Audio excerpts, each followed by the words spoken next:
Good evening, everyone, and welcome to the live stream. I hope you're all very well this evening. So, who have we got tonight? We have Killer. Great to have you on, Killer. Thanks for moderating. We have Eddie. Great to see you. We have Raven 1983 Witch. Great to see you. Glasgow Kiss. Great to have you on.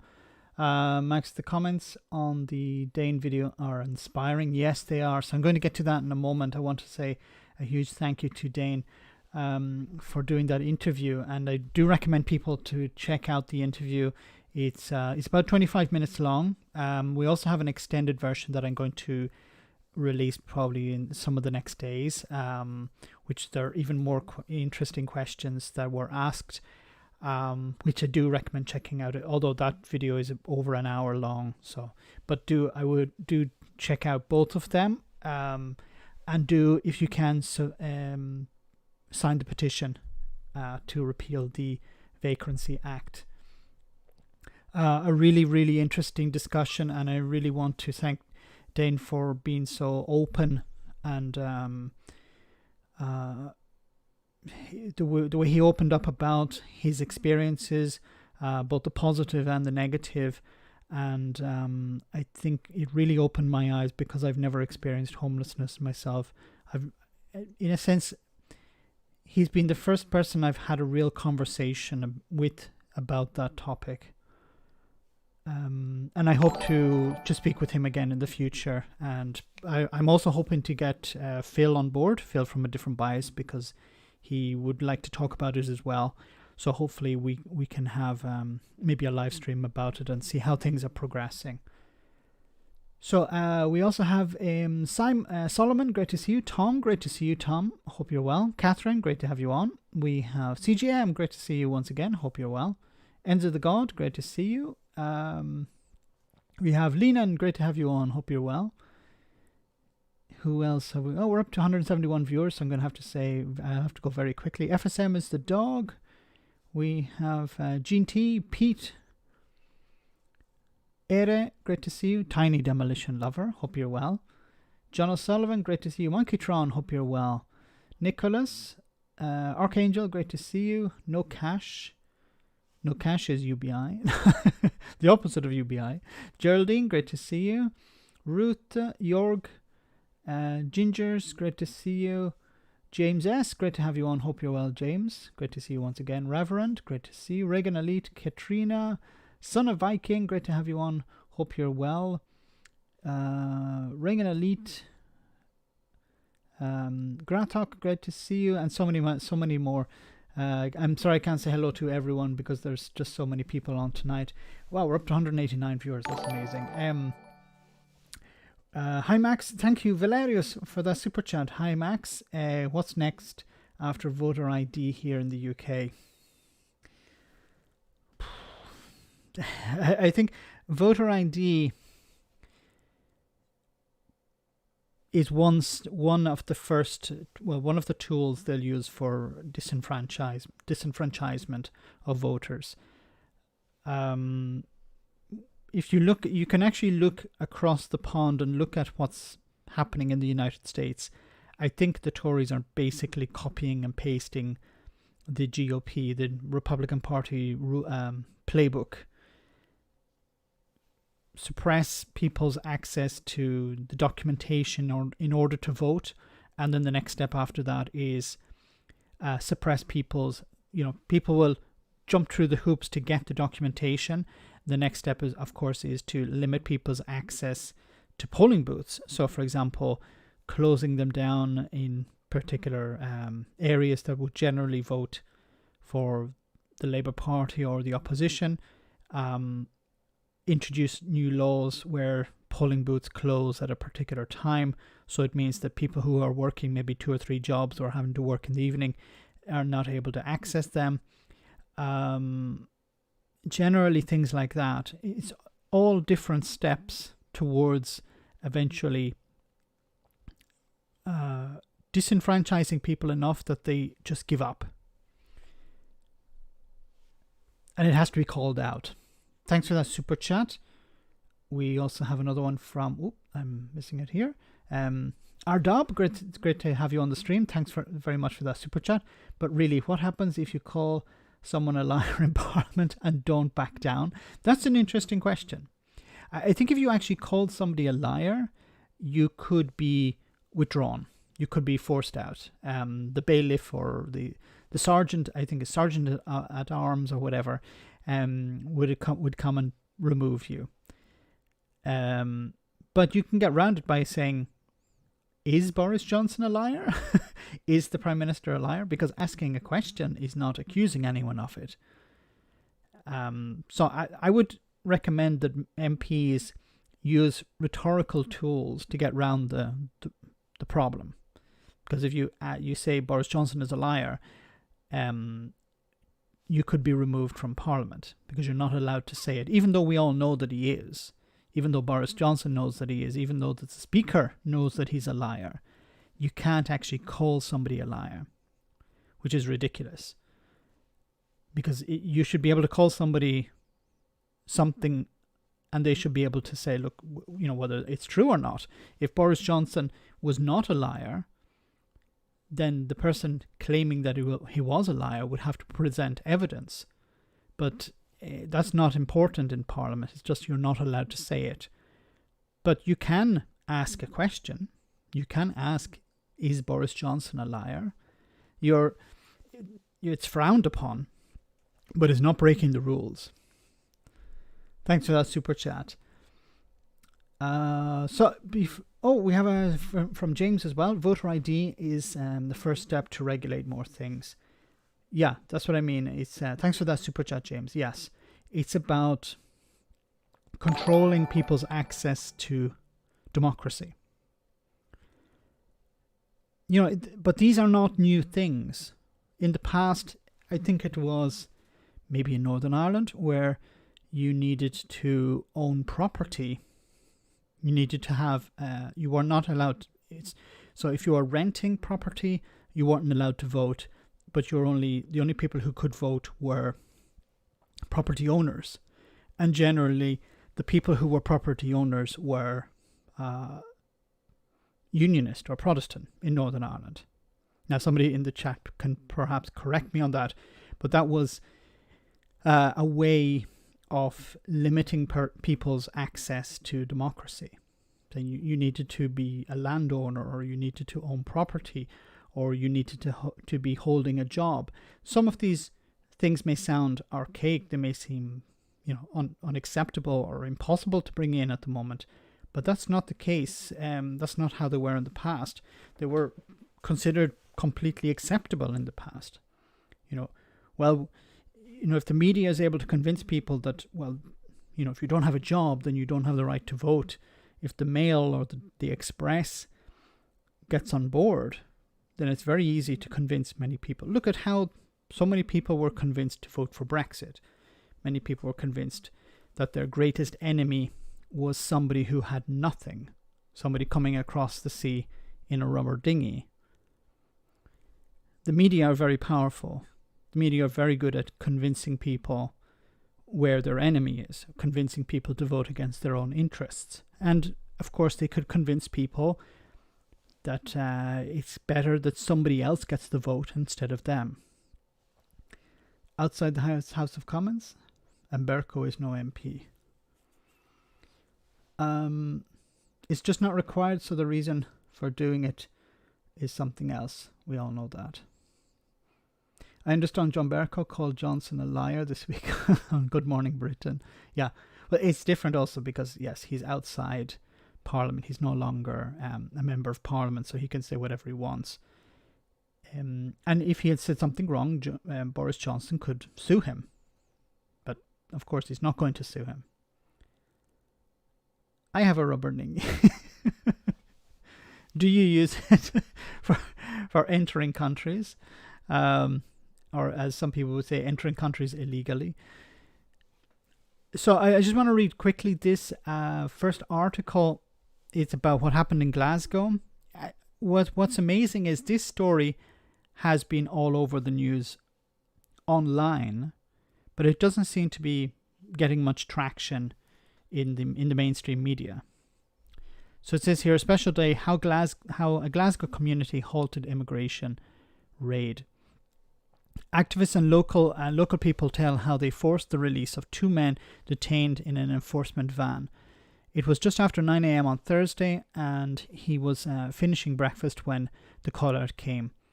Kenmore Street van man, the activist who spent nearly 8 hours squeezed underneath an immigration enforcement van to prevent the detention of 2 men in Glasgow's south side, was on his bike in minutes.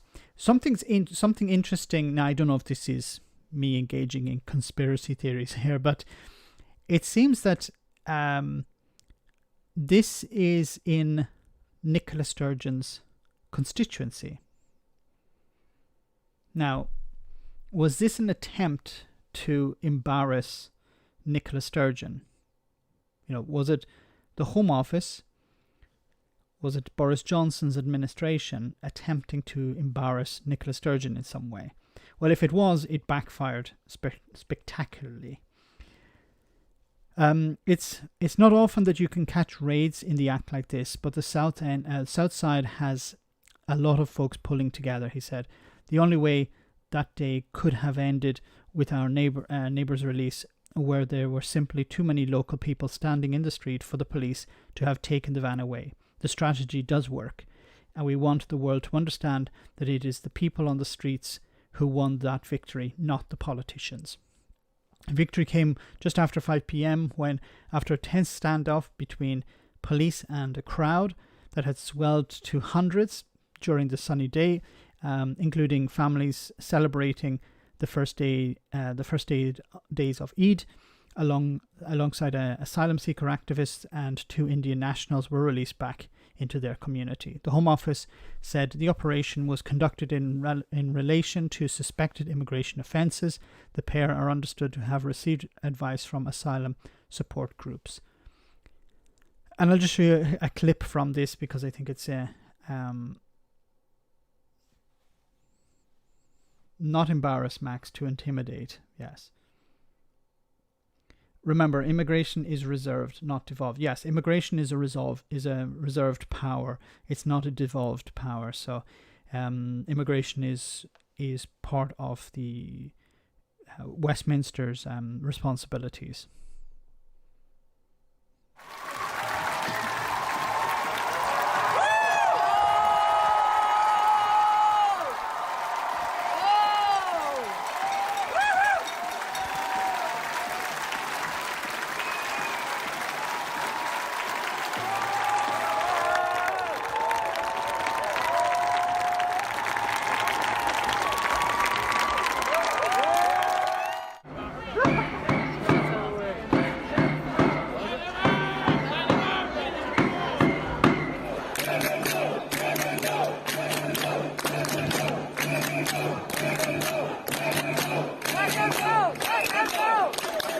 Here for our neighbors, we're standing for each other. We're not allowing brutality in our streets, where people come and bundle you in the back of the van, as though you have committed very serious crimes. No, but we will stay until the end, and these guys are released. Following whatever it is. Say it loud, say it clear. Refugees are welcome here. Say it louder, say it clearer. Refugees are welcome here. Refugees are welcome here!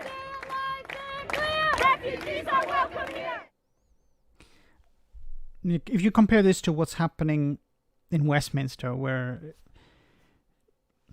the Home Office and the Secretary of State are clamping down and trying to create a more and more toxic environment. James S., thank you so much for that super chat. Probably want voter ID because don't help the poor. Yeah, it's the poor and the working class who will be worse off if voter ID is brought in. And if they don't come out and vote, well then how can they vote for their own interests? And something fundamental for me. You have to vote for your own interests. You have to vote in politicians who care about you. And if you can't vote, then you can't vote in politicians who care about you. So well done to Glasgow. I just wanted to cover that. So I want to move on. Before I do, I want to read some of your comments. Thanks. Wow, we're up to almost 300 viewers. Smash that like button, guys. Wow, that's great. What What a waste of police time also. Yes. This image you can see on the screen. I don't know if you guys can see it, but the way the police officers are surrounding the van reminds me a bit of the police officers surrounding the statue of Winston Churchill in London. It's a completely different situation, but just the image is that's what it brought back to me. Yeah, but the UK is going in a bad direction.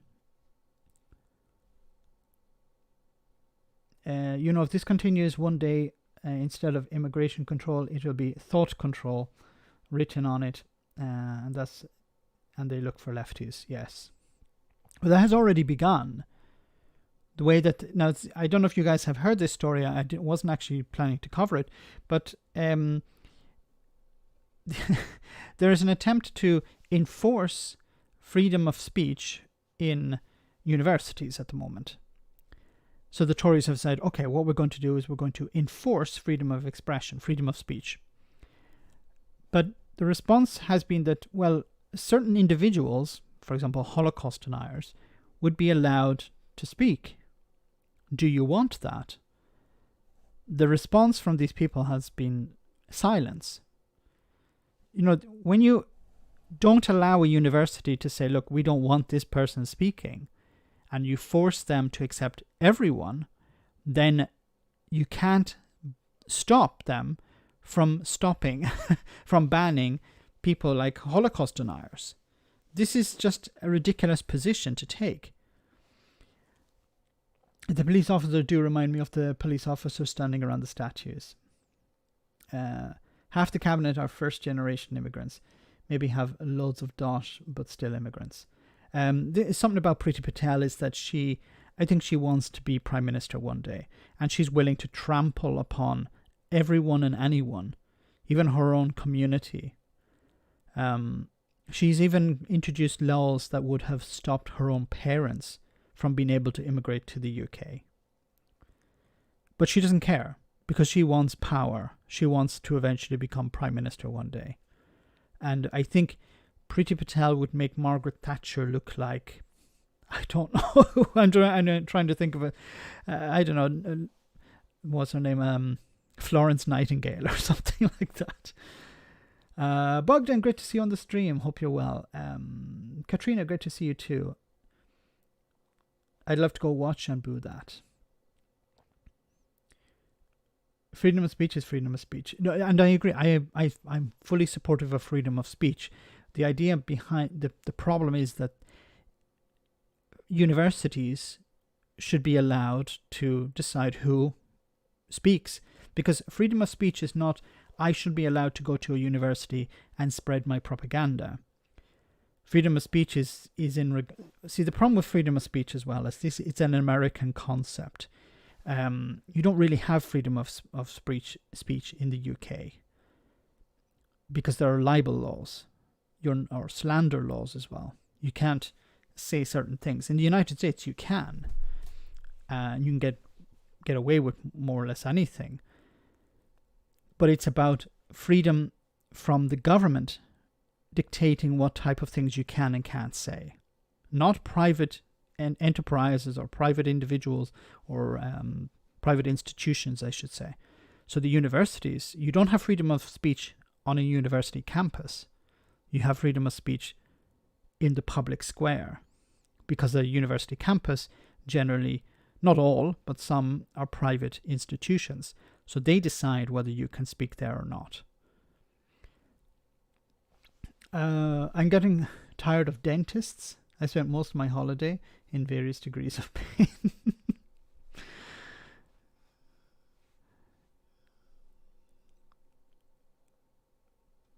Is that a joke? I hope that's a joke. I'm not sure I got the joke. Okay. How many dentists did you go to? Freedom of speech is, I say this and this is who I am. It's not spamming hate anonymously on the internet. Yes. But the American idea of freedom of speech is that the government, it's not private, not Twitter, not Facebook, not YouTube, taking, blocking you, not permitting you to speak. And that isn't an issue. you can, of course, we've moved from the town square, but we've moved online. But the people who are complaining about freedom of speech, I'm being cancelled, or I've been no platformed. Generally, these people have a huge platform already. These people usually have YouTube channels with hundreds of thousands, if not millions, of followers or subscribers, or on Twitter, millions of followers, on Instagram, millions of whatever they are, subscribers or followers.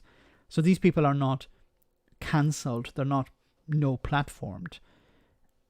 They have a huge platform already. It's just they understand that if they present themselves as a victim, it helps them promote themselves. If I imagine Tommy Robinson. Tommy Robinson is an okay guy.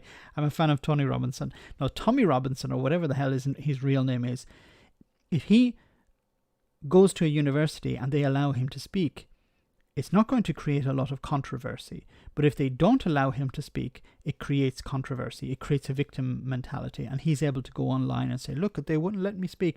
And this elevates his position. So a lot of these people who claim to be, suppressed are actually using it as a means to promote themselves. People will abuse it. We should care more about freedom from disinformation. Yes. If that was the case, I would have Nigel Farage taken offline. Stephen Yaxley Lennon. Okay, yes. I keep forgetting his name. Anyway, let's move on. Baldrick. Tony Robinson, yes. No, do not besmirch Baldrick. Cancellation isn't the same as censorship. They conflate the two. Question Max, do the expats still believe in Project Fear? I think they do. Okay, I wanted to move on to this. This story wasn't actually, this had just popped up a couple of hours ago before I started the stream. Edwin Poots elected DUP leader to succeed Eileen Foster. Yay! So, look, I said before, when a United Ireland eventually comes about, it's coming about, it's just a matter of time at this stage. They should actually build two statues in Ireland when there's a United Ireland. One is of Boris Johnson, because he's done so much to speed up a United Ireland with Brexit and his shenanigans. And maybe, I don't know, Eileen Foster or maybe Edwin Poots, somebody from the DUP, because these people have also contributed a huge amount to a United Ireland. Now, of course, that wasn't their intention, but they did so nonetheless. This guy, yeah, as people are saying, the dinosaur guy. No, he's not a dinosaur guy. He doesn't believe in dinosaurs. You can't call him something that he doesn't believe in. This guy believes that the Earth is 6,000 years old. So he's a young Earth creationist.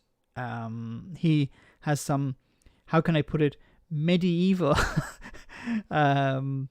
medieval thinking when it comes to, for example, same-sex marriage or even just same-sex relationships. Something I find about these people is that, and I don't mean to be crass here, but generally when you find people who are extremely homophobic, sometime later on, they end up getting caught in a very embarrassing situation. Someone like, I'm not saying Mr. Poots here, but somebody like him who's extremely homophobic would end up, being discovered, at perhaps a particular party in the Netherlands,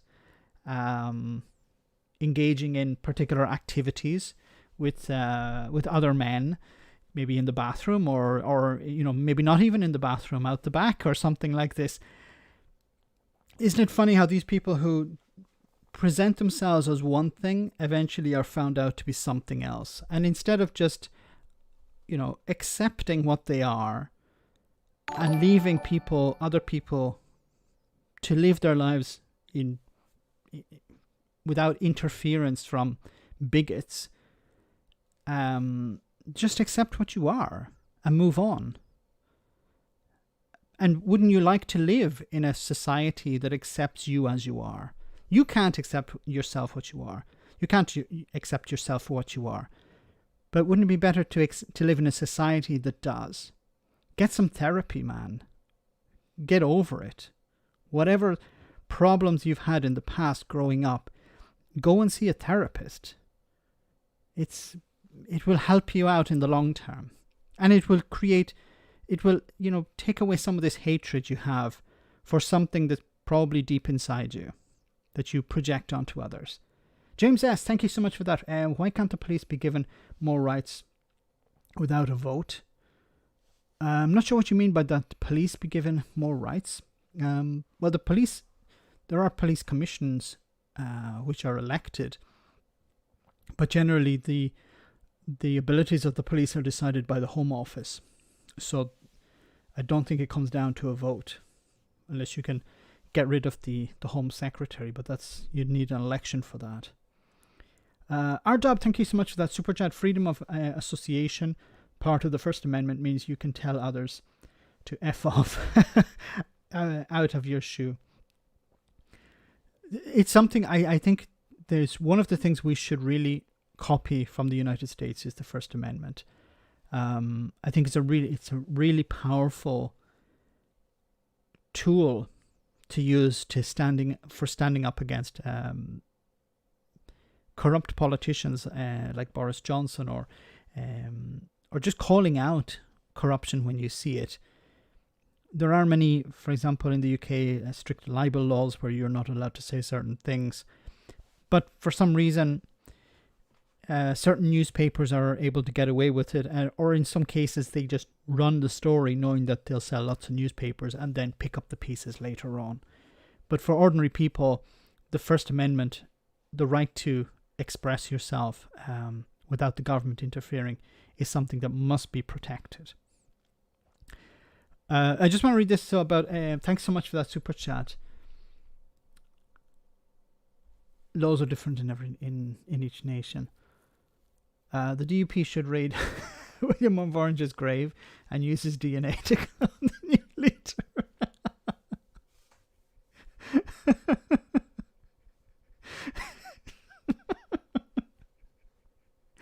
That's insane. That'd make a good movie. Oh my God. I have to look over the chat from time to time because some crazy stuff appears in there. Not as crazy as Edwin Poots though. So Edwin Poots has been elected the leader of the Democratic Unionist Party on the premise of remoulding Northern Ireland's biggest party and racketing up opposition to the Irish Sea border. On Friday, the Stormont Agriculture Minister narrowly beat Sir Geoffrey Donaldson, a DUP MP, in a two-horse race to succeed Arlene Foster. Now, Geoffrey Donaldson, it's terrible when you have to point to Geoffrey Donaldson as being the lesser of two evils, because Geoffrey Donaldson is a horrible individual. But within the DUP, he's considered a moderate. So it's a defeat for moderates, if you can call them moderates. Remember that the DUP are far to the right of the Conservative Party. There are some people in the Conservative Party who are like the DUP, but they are very, very fringe. They have no real following. I'm not talking about people like Brexit hardman Steve Baker. I'm talking about, I don't even remember some of the names, but some of them are really further to the right, and the DUP would be there. There were members of the Conservatives who were extremely, women in particular, who were extremely uncomfortable with the fact that Theresa May was relying on the DUP for support because of their positions on, for example, on abortion. So it goes on to say he won 19 votes to 17. Extremely democratic, 19. Very small number of people involved. You know, how many supporters? This was not even open to the Democratic Unionist Party's supporters. We're just talking about less than 40 people involved here deciding who the new leader is. Okay, anyway, of the electorate comprised of the DUP's 8 Westminster MPs and 28 Stormont Assembly members. So it's just the members who are the members of the elected members, not supporters or party people who have signed up to the party. What's the benefit of being a member of the DUP? I'm not talking about somebody elected to government or to parliament. I'm just talking about people who become a member. Maybe you get a nice pen or something. A picture, a nodding head of Nigel Dodds or something. The tight margin reflect deep division within the party's direction and may complicate Poots' efforts to stamp his authority. Poots 55, a young earth creationist from the party's conservative Christian wing. Is there another wing? A slightly less conservative wing, who believes that the planet is 6,000 years old, a belief that would impede the party's efforts to court new voters. Because, see, the problem with the DUP, like many parties, is that their voter base is getting older and dying. So you need to replace it with fresh blood.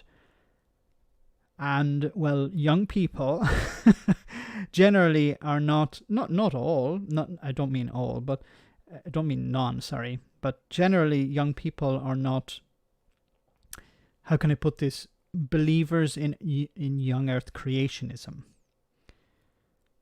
The belief that the earth is 6,000 years old. Generally, younger people have studied some science. They have studied at university. They can still be unionists. They can still believe that, Northern Ireland's place is part of the UK.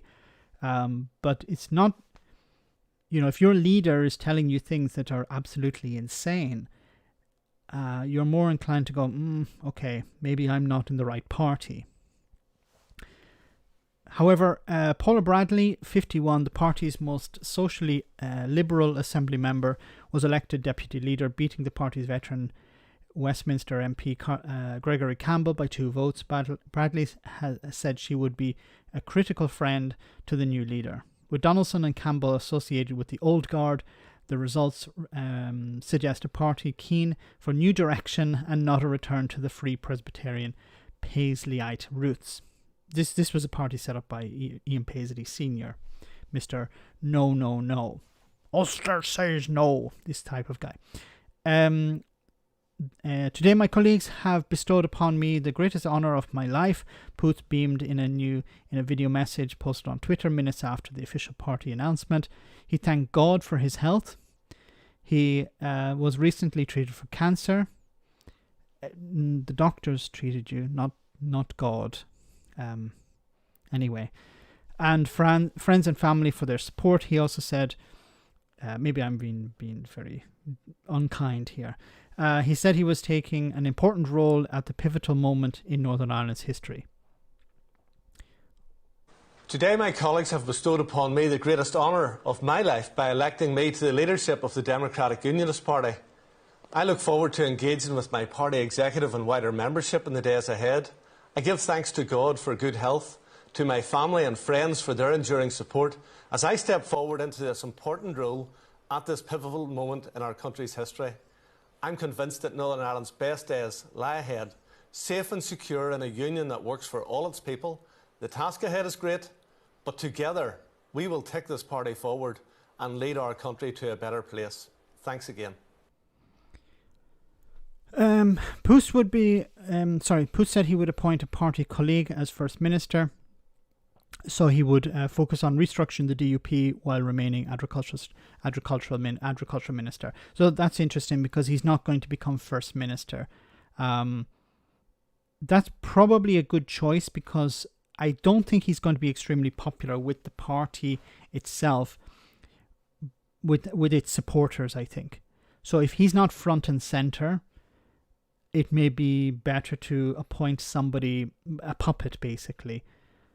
But I think it's still going to create friction within the party if you have, somebody who has a different opinion being First Minister and the party leader saying, no, we need to go in a different direction. His victory comes at a moment of flux. Loyalists have vowed to escalate protests against the Northern Ireland Protocol during the traditional summer marching season.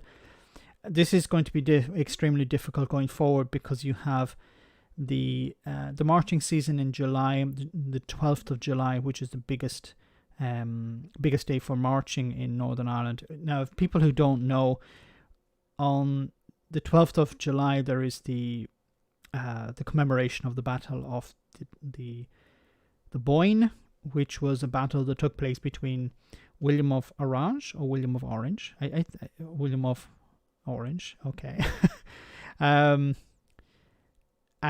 James the First, or I'm forgetting my history. It was James the First, who was a Catholic king. William of Orange was backed by the Pope, which is something that the loyalists in Northern Ireland seem to forget conveniently. And James was defeated, which led to the replacement of a Catholic king by a Protestant king. We don't want England. Republicans prove nowadays contradictions are no problem at all. Jimmy Bryson, King Billy. Yes. Anyway, so what happens is they put on their bowler hats, they put on their orange sashes, and they march up and down the street playing music and playing songs that are generally insulting to the Catholics in Northern Ireland. And they also, in some cases, insist on marching in areas that they're not wanted. Now, I think most people wouldn't have a problem with them marching in their own areas, but they insist on marching in areas that they're not wanted. So that's just to provoke. I can't think of any other reason. And it creates tension, and you can convince people to try and stay in their homes for a certain amount of time, but if their homes are being attacked, or if they're being provoked, people will respond, unfortunately, and there's a real risk of violence again. Poots' election will speed up United Ireland. Yes. The problem here is that the Northern Ireland Protocol is here to stay. The UK government are fully behind,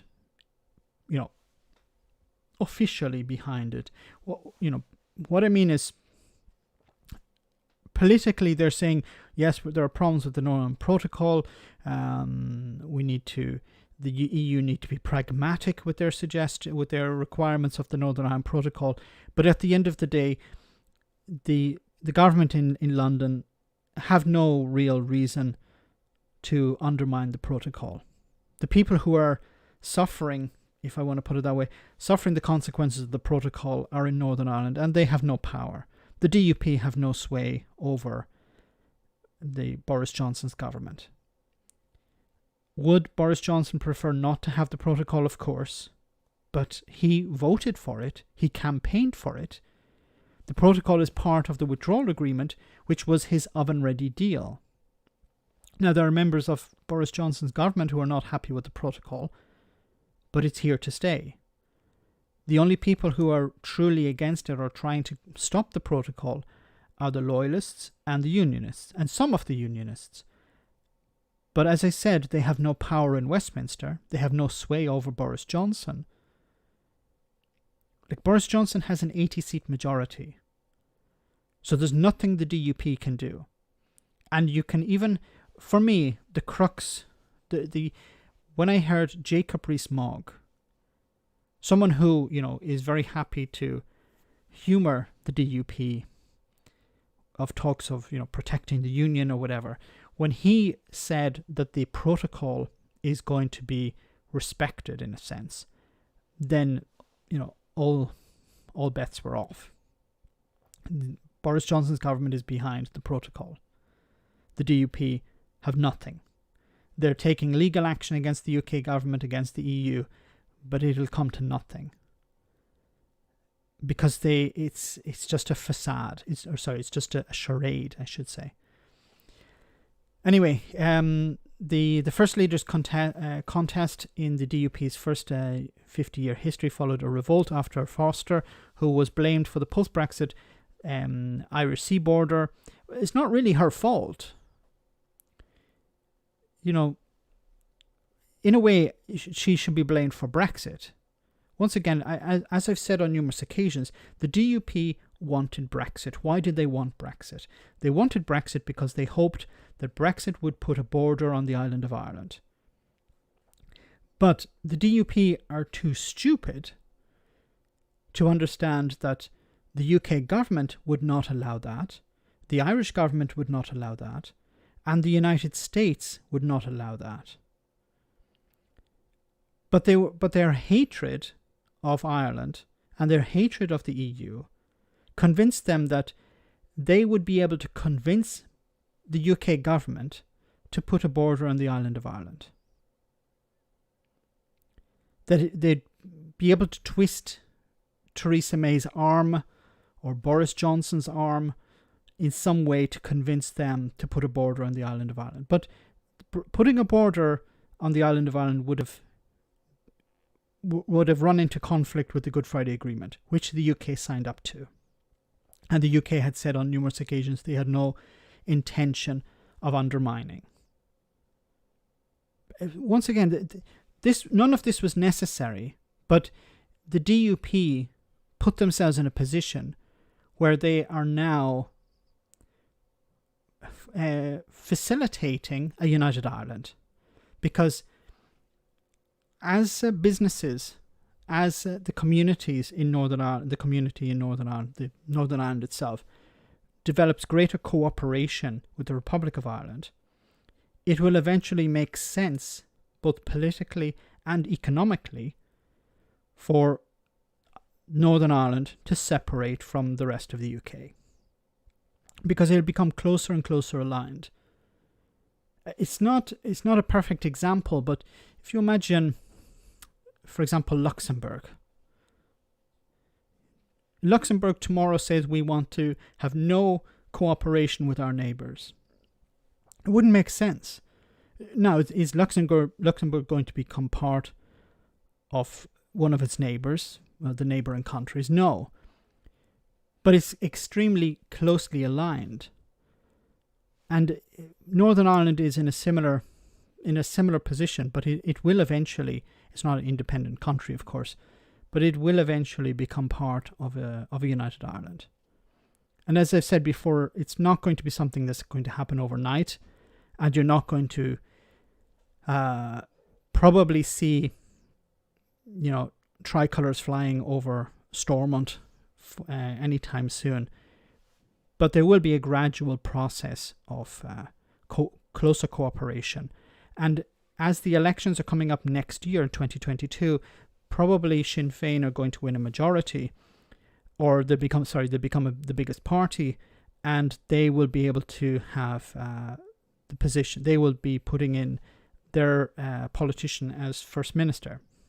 So you'll have a Sinn Fein First Minister in Northern Ireland. And it's possible that you could either have a Sinn Fein Taoiseach in the Republic of Ireland, in the south. So in both Northern Ireland and the south, you would have a Sinn Fein, at least you probably have some Sinn Fein representative of a Sinn Fein representative government in the Republic, because it's likely that there could be a coalition, Sinn Fein and another party in the Republic, or if Sinn Fein played their cards really well, they could win a majority. And you would have a Sinn Fein government in Northern Ireland, a Sinn Fein government in the Republic. And then what would the unions do then? Brexiteers think Irish people adore them. Brexiteers seem to think that the solution for this, the Northern Ireland Protocol, is for the Republic of Ireland to leave the single market and the customs union. And that's not going to happen. James S., thank you so much for that super chat. Just one other thing, and then I'll move on from this man here. It says, where is it? Yes, so the First Minister contest 50, yes, was perceived. who was blamed for the post-Brexit Irish sea border, excessive control by unelected officials, and a perception of softening of the party's opposition to same-sex marriage. Campaigning took place behind closed doors and in private phone calls. Softening of the position towards same-sex marriage. This is a fundamentalist Christian party. For them, homosexuality is a sin. It's an abomination. They are stuck 30, 40, 50 years in the past. The rest of Northern Ireland has moved on. The Republic of Ireland has moved on. The rest of the UK has moved on. But the DUP, are still stuck in the past. And they'll be left in the past. And I think the election of Edwin is going to just split the party. The younger generation are going to say, look, we don't want any part of this. So they're more likely to join the UUP, the Ulster Unionist Party, or the Alliance Party, which is a moderate party in Northern Ireland. Geraldine, thank you so much for that super chat. Taoiseach and Johnson at Chequers, we stress the necessity for no unilateral approaches by British government legislating for a qualified statute of limitations for British soldiers who served in Northern Ireland. Thanks for that super chat.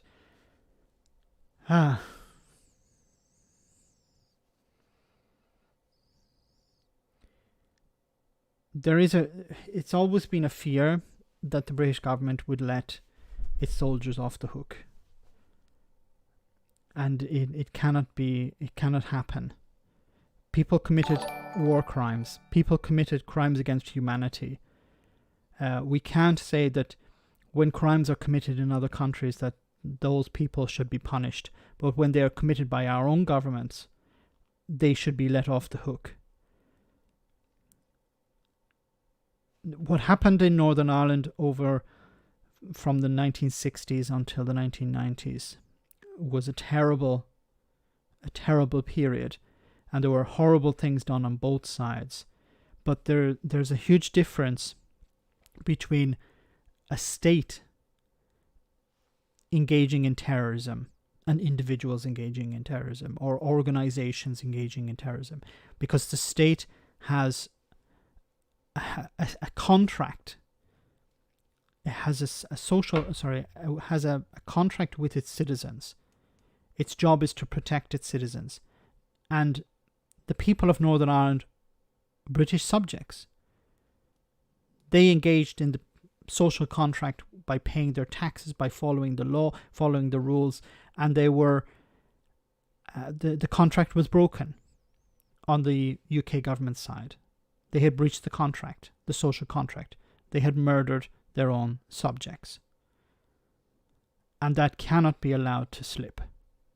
And those who engaged in that murder have to be brought to justice. James, thank you so much for that super chat. The world will go to the future without the UK.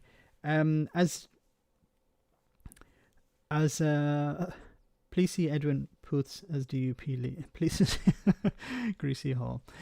The UK will change, but if you look at countries around the world, almost every country has changed its form at some time or another. Countries increase in size or decrease in size. It's normal, and I think it's going to be the same with the United Kingdom. Now, this is something that not many people talk about, and I think it's very important to talk about. If Scotland votes to leave, Scotland will vote, but whether they vote to leave or not, what better encouragement for a referendum than to say to the Scottish people, if you want to return to the Union, we will welcome you back. Wouldn't this be the greatest message from Unionists in Scotland? To say to the Scottish people, if you want to leave, we fully support that. But if you want to come back, we'll fully support that too. What is wrong with that? Why is there this, we mustn't let Scotland go? We mustn't let Scotland have a referendum. Somebody told me once, if you truly love something, you let it go. But somebody said once, if you hold out your hand and a butterfly lands on your hand, and if you close your fist, you're going to kill that butterfly. But if you leave your hand open, the butterfly is free to fly away and return. That should be the same situation when it comes. That should be the approach when it comes to Scotland. We're not going to force you to stay. We're not going to keep you closed within our fist. We're going to let you fly away. But our hand is open if you want to return. Wouldn't that be a beautiful version of unionism? So we would like you to land on our hand, but you land on our hand under your terms, not under ours. It's the imperial mindset. The money and resources, that's why they won't let it go. Mel Gibson will be turning in his grave.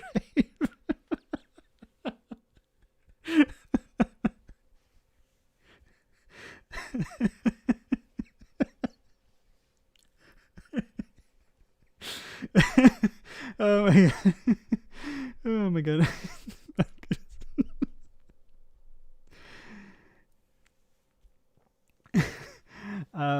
I hope they cut the wings off and do it again. Mel Gibson. Maybe Scotland's oil might have something to do with it. Yes, Robert. Maybe I'm being too romantic. That's the old romantics. One of the last of the old romantics. Thanks very much, Robert. Yes, it's a bit more practical than my way of thinking. But I still think politically the idea, when the UK left the European Union, one of the last messages was, we'll keep the light on for you. We'd like to have you back if you want. And I truly believe that the UK will return, whatever form it is, it will return to the European Union at some stage. Maybe not today, maybe not tomorrow. And I think wouldn't it be something wonderful if a unionist said to the Scottish people, if you want to go, we will support you. We will be your friend. We prefer you not to go, but we would support that. But our door is always open if you want to come back. If things get too difficult, let bygones be bygones and we'll become a union once again. And in that sense, it would be treating the Scottish people with respect. And it would be treating the Scottish people as equals. Because the way that the Scots are being treated at the moment is as upstarts, as ungrateful, as a spoiled child, as somebody, a child engaging in a tantrum. Oh, look, you had your referendum and you want another one. Aren't you satisfied? You got one and you weren't happy with that. You want another one and then you want another one after that and another. And this idea that we have to give you something. It's not we're equals. It's not that there is a partnership. And if you look at the rhetoric coming from Westminster, it's coming, and I'm not going to say I was going to say the Conservative Party, but you also see it, unfortunately, coming also from the Labour Party to a certain extent. A sort of, the Scottish people are expecting something or wanting something. It's not an agreement between equals. It's like, we're giving you stuff and you're not satisfied with it. I think that attitude needs to change. And perhaps it would change if Scotland became independent. The parties, I'm not talking about English people because English people are different. It's the parties I'm talking about. The political parties would say, wow, they are developing, they are progressing as an independent country. We were wrong. We told the public that they would fail. And independence could fail. Independence would definitely be difficult. But it doesn't mean that it would be not worth trying. Braveheart 2 Zombie Wallace. Braveheart 2 the Sturgeon. Oh my god, you guys are weird. Yuns being Yuns no matter the colour of lies they wear. The state has a mono. Do you remember the heartwarming pictures of Scotland's presentations left the EU Council? Yes. Parliamentarians left the EU Council as pretty much set the bar for we want to come back. Please let the door open. Yes. Please leave the door open. Starring Mel Gibson, Nicholas Sturgeon, Boris Johnson, and Ian Blackford, and Salmond as surprise villain. Max floats like a butterfly and he stings like a bee. He's Mankini heavyweight. I'm sure you will agree. Yes, indeed. Anyway, let's hear a little bit about Mr. Poots. This is just a short video. I'm not going to show it all, but it's quite interesting. Results of the DUP's first leadership contest in its 50-year history are in. Guys, can you give us a bit of a wave? Previous leaders have been anointed rather than voted for, and the winner is Edwin Poots. My agenda is reform to inspire and reinvigorate unionism. So, who is he? His father, Charlie Poots, was close to the Reverend Ian Paisley and was one of the first members of the DUP in the early 70s. His son Edwin joined the party when he was just 16, along with his family, committed members of Paisley's Free Presbyterian Church. This is Poots country. The family are farmers on the outskirts of Lisburn. To understand the man, you have to understand the place. He's from the rural farming communities in the hinterlands around Lisburn. Apart from the DUP, three things matter to Edwin Poots: family, farm, faith. Poots believes in creationism, that the world is 6,000 years old. He's deeply conservative on social issues, tried to maintain a ban on blood donations from gay men, for example. Despite the hard line on social issues, though, he has a reputation for pragmatism when it comes to politics, and in particular when dealing with Sinn Fein.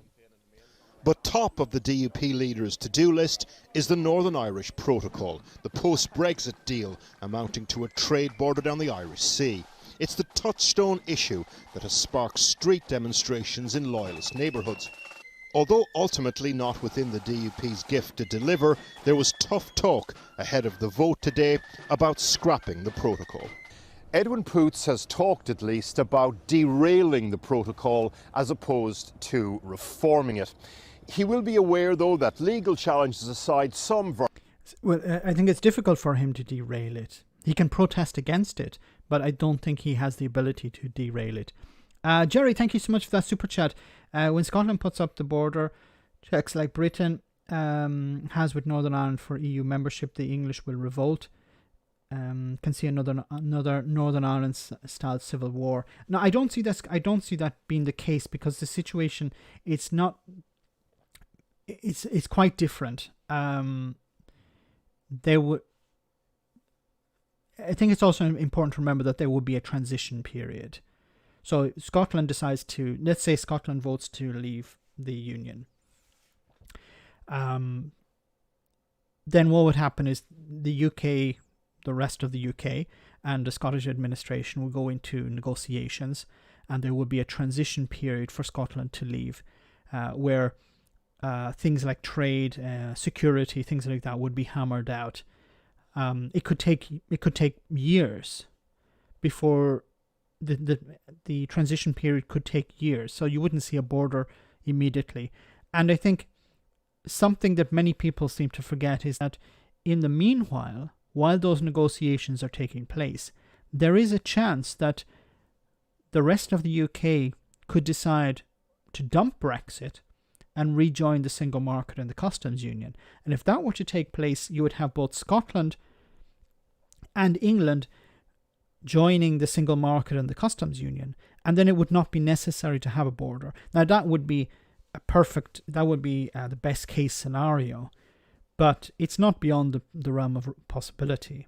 But I don't see the similar situation as in Northern Ireland, because in Northern Ireland, yes, there are unionists, but I don't believe that they are to the same extent militant as they are in Northern Ireland. The history is very different. There's an electronic solution to the board I remember hearing. Yeah, you just get Jacob Rees-Mogg to come up and demonstrate how to put in an electronic border, and then there's nothing to worry about. Version of the protocol is likely to stay in place, which then brings him to the nuclear option, whether to threaten to bring down Stormont if the protocol remains. And the problem with that, of course, is that many unionist moderate voters would not forgive him for that. Remember, crucially, there are Northern Irish Assembly elections here next year. After the DUP cancelled one-to-one interviews with the new leader at the last minute today, we tried to ask him about the protocol. Edwin, just very quickly, would you like to see the protocol? Do you want to see it ditched or diluted? Thank you. You ditched the interview with us earlier, though. Just that one question, Edwin, no? Poots' Assembly constituency includes the city of Lisburn. His leadership of the DUP will not only define the party's future, it will do the same for Northern Ireland. And perhaps, indeed, the Union as we know it.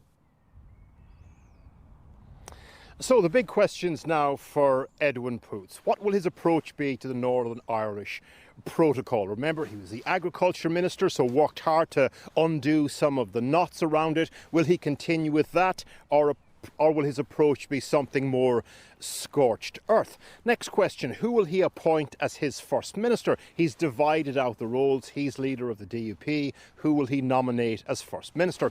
We've got elections here next summer.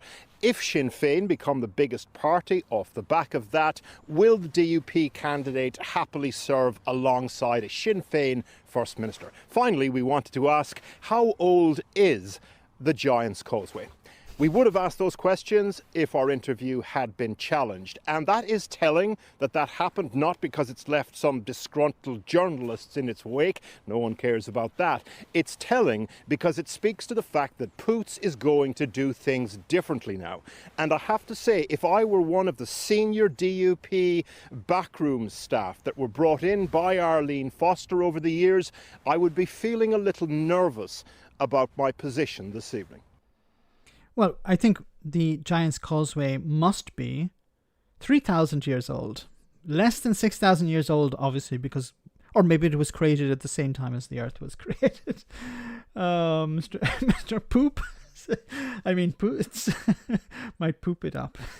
Yes, I think he might. You know, they mentioned pragmatism. He's quite pragmatic. Doesn't come across as pragmatic, but... maybe he is behind closed doors. You have to also remember that politicians have a hunger for power, and they're willing sometimes to put some of their personal opinions aside in order to gain power. And I think it could be a case of him holding very personal opinions on some issues, but not actually broadcasting them, and willing to go into coalition or be willing to see maybe Sinn Fein as a First Minister if it means that he can still maintain some sort of power. Because his alternative would be to try and bring down Stormont, and then what is he going to do? He will have played his card, and then there's nothing after that. And then there would be another leadership challenge perhaps. Because the rest of the DUP would say, yes, but now we're not going to get into power. We want power. There's always somebody behind you waiting for you to mess up. Okay, guys, I wanted to just take a short break because we're over halfway through the stream. So I just want to show this funny video, and then hopefully this isn't too bad. And then we'll get back to it. Remember, guys, to smash the like button, and then we'll move on to the next topic.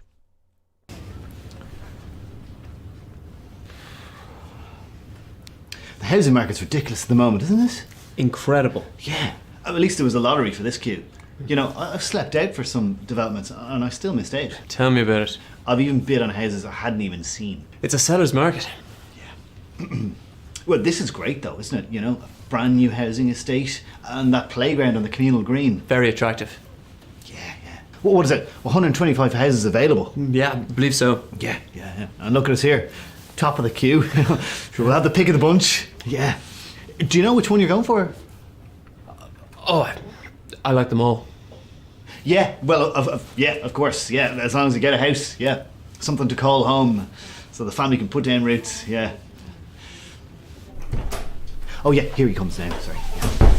So, who's first? That's me. Best luck, neighbour. I'll take all 125 houses, please. What? Sure, no problem. What's the name? Biastard's International Investment Group. Well, Mr. Bastiard, congratulations! Buying your first home can be an emotional experience. Let me get your keys for you right away. Thank you.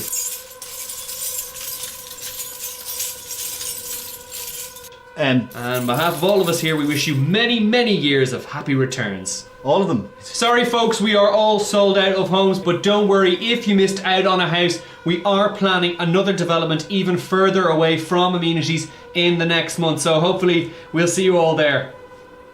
Bye!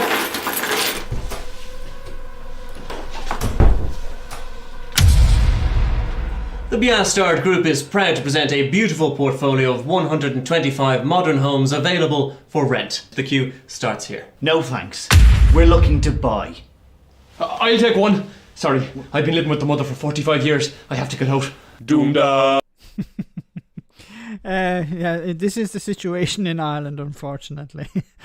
Okay, let's move on. So it says here that Boris Johnson may be willing to slow down the rollout. So Indian COVID variant could cause serious disruption to lockdown easing in June, Prime Minister says. The Indian COVID variant could cause serious disruption to the planned roadmap out of lockdown in June, Prime Minister has said. Speaking at the Downing Street news conference, Boris Johnson said the coronavirus strain that could delay the fourth stage of the lockdown easing on the 21st of June, although the easing this Monday will still go ahead. I have to level with you. When Boris Johnson says, I have to level with you, you know there's some serious trouble coming. Level with you that this new variant could pose a serious disruption to our progress and could make it more difficult to move to step 4 in June, he said. But he said that it was dependent on how fast the virus could spread, something scientists need more time to determine. Some hard choices may have to be made if it's more transmissible than previous variants. Now the problem here is that there was a request to lock down, but to put India on a red list. And the response from Boris Johnson's government was, well, we'll wait and see. And now cases of the Indian variant are in the UK. At the same time, government scientific advisors said that there was a realistic possibility that the new variant could be 50% more transmissible than the one that emerged in Kent at the end of last year. Professor Chris Whitty, the Chief Medical Officer for England, said, "We expect over time this variant will overtake and come to dominate the in the UK in the way that the B117 took over and other variants have taken over prior to that." The warnings come as Mr. Johnson announces plans to accelerate second dose vaccinations for people in priority groups because of concern over the Indian variant. Now the problem with this is that you can't vaccinate your way out of the spread of this variant, because you can vaccinate more people, but the variant is already here. The priority should have been to keep the variant out, and that was not the priority. As I said before, it's extremely weird how Boris Johnson's response to many of these variants was, we're going to study them. Not we're going to stop them. We're going to study them. No kids in vaccine lines. They have done the same every lockdown. Too little, too late, and too much, too early. When they start talking about strains, a part of me wants them to start talking about the Strigal. No chance of zombie apocalypse. I'll take vampires. Wales 15 cases, England 1,050. Bojo cannot risk locking down again. If he does, he's finished. Although we've heard that before. But no, it would be extremely damaging if he goes into lockdown again. His party would rebel. and it could come close to bringing him down. He'd have to sell this really, really well. But so much progress has been made to go into a lockdown now. Could be the right approach, but politically it'd be extremely damaging. He added, now the question in practical terms over the next 2 or 3 weeks is this somewhat more transmissible than the Kent variant, or is it a lot more transmissible? And then we'll have implications, and that will have implications for the long-term prospects of this epidemic. The comments follow a series of pilot events to monitor the effects of the easing easing restrictions completely, including a club in Liverpool and a football match in Wembley Stadium. Elsewhere, Germany has announced that the UK and its overseas territories, including the Isle of Man and the Channel Islands, are now risk areas due to the presence of the Indian variant. It seems to be a repeat of last year, where the Kent variant raised its ugly head, and then countries around Europe decided to put the UK on a red list. I was paying $1,500 a month for a 3-bedroom in Leopardstown in 2007. Mike Brooks, how much? Can I ask? How much is it now? Has it gone up or down? I hope it's gone down. UK is basically a castle that is not using the moat when it probably should. Yes. If Boris can sell a third to the people, he can sell another lockdown. Yeah, but I one thing is selling it. Another thing is. See, one thing is selling it to the public. Another thing is selling it to his party. And I really think trying to convince the party that they should get on board with another lockdown. Now, it could be saying he could try and sell it as a very short-term lockdown, like a week or 2 weeks, which could, could be sufficient. But I think it's going to be very difficult to sell that. Look, it could. I imagine the scientists are telling him at this moment, you need to go into a lockdown. Too late for the Kent virus. Hopefully not too late for the Indian one. I was paying €2,100 for a 2-bedroom place in Donnybrook. 2-bedroom for €2,100. 2,200 for a 2-bedroom in Sandyford. That's insane. Conservative, thank you so much for that super chat. UK vaccinations went okay because they nicked EU jabs. Borrowed. Borrowed, Conservative. It was bad contracting on the EU side, remember that. They cannot afford to fill the moat due to Brexit.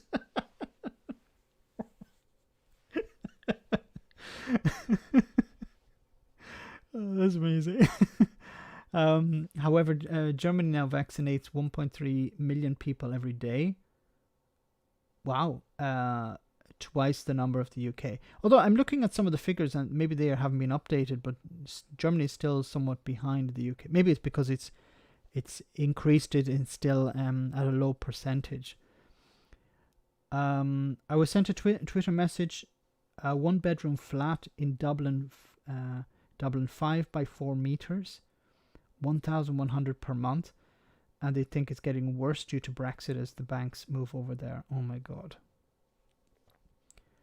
5 by 4 20 square meters for €1,100 per month. That's insane.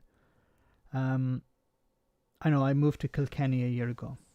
Hopefully with the pandemic it means that more people can work from home.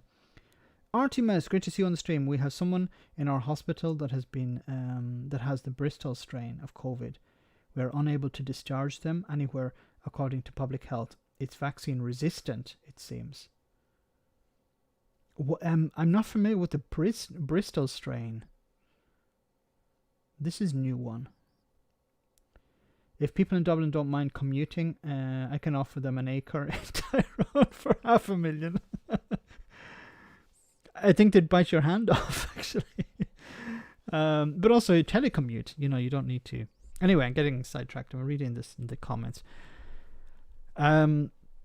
It comes as 4 people in the UK died from the Indian variant of COVID-19, the first known domestic deaths from a known variant of the virus. And it's important also to remember that even when you say, well, there were just 4, that's how it started, of course.